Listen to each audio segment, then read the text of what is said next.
Matthew Perry's personal assistant injected him with 3 fatal doses of ketamine, prosecutors charged Thursday, as they announced arrests in the beloved Friends star's death, including the ketamine queen who allegedly provided the deadly batch.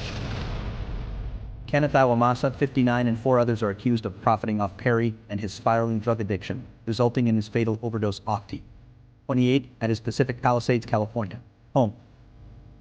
These defendants took advantage of Mr. Perry's addiction issues to enrich themselves. They knew what they were doing was wrong, U.S. Attorney Martin Estrada said at a Los Angeles press conference announcing the charges. Iwamasa, Perry's assistant since 1994, administered at least 27 shots of ketamine to his boss during the last 5 days of his life, including 3 final shots that prosecutors allege resulted in his death and serious bodily injury. 2 doctors, Mark Chavez, 54, and Salvador Plasencia, 42, are also accused of getting Perry to shell out thousands of dollars for vials of ketamine that cost as little as $12. Also charged are alleged street dealer Eric Fleming, 54, and Jasvine Sangha, 41, who the Fed said is a drug dealer known as the ketamine queen of Los Angeles. Perry, 54, who candidly wrote about his drug addiction in his memoir Friends, Lover, and the Big Terrible Thing, was seeking treatment for his mental health struggles when his life took a dark turn, Ann Milgram, administrator of the Drug Enforcement Administration, said Thursday. He was undergoing ketamine therapy for depression and had last been treated over a week before he died, according to the autopsy report. When the physicians at the clinic where Perry was being treated refused to increase his ketamine injections, the actor allegedly sought out Plasencia, Milgram said. Plasencia asked his colleague Chavez for help with procuring drugs to give Perry, Milgram added. Instead of do no harm, they did harm so they could make more money, Milgram said of the 2 doctors, who were both arrested Thursday. From September until Perry's October death, Plasencia and Chavez allegedly supplied Perry with about 20 vials of ketamine in exchange for around $55,000 in cash. On September 30th, Plasencia texted Chavez to ask how much this moron, meaning Perry, would be willing to pay for the drug, according to the indictment. He also expressed a desire to become Perry's go-to for drugs. In one instance, Perry paid $2,000 for a vial of ketamine worth $12, Milgram said. Iwamasa often coordinated with Perry's suppliers using encrypted messaging apps and coded language that included referring to bottles of ketamine as Dr. Pepper cans and bots per the indictment. The assistant, who had no medical training, also injected Perry with the drug based on instructions from Plasencia. About 2 weeks before he died, Perry appeared to freeze up and his blood pressure skyrocketed when Plasencia injected him with a large dose of ketamine. Plasencia allegedly sold Iwamasa more ketamine for $6,000, despite being told that Perry's addiction was spiraling out of control.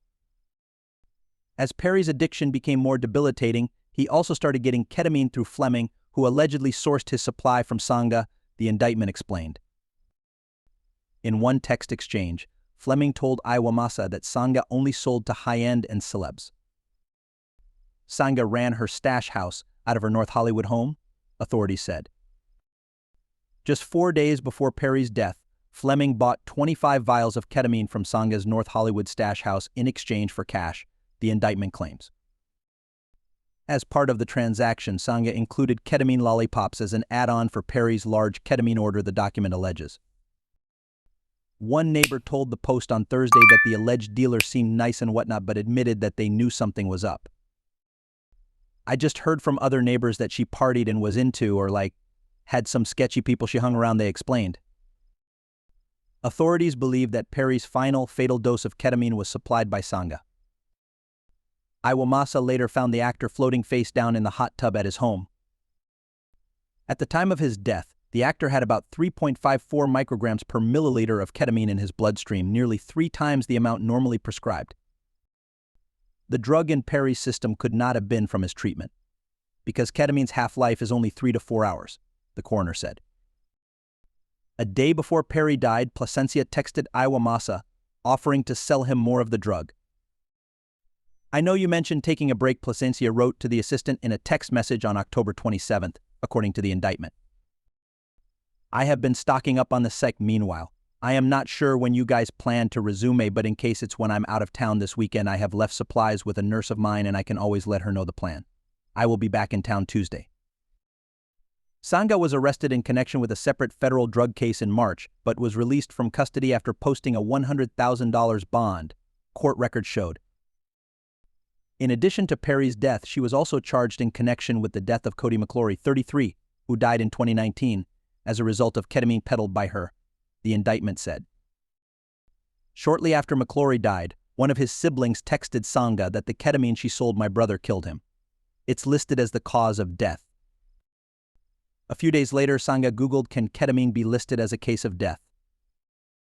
Plasencia and Sangha are both charged with one count of conspiracy to distribute ketamine, while Sangha faces a slew of other charges.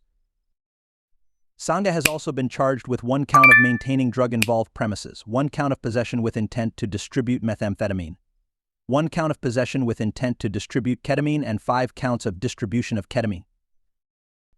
Plasencia is charged with 7 counts of distribution of ketamine and 2 counts of altering and falsifying documents or records related to a federal investigation.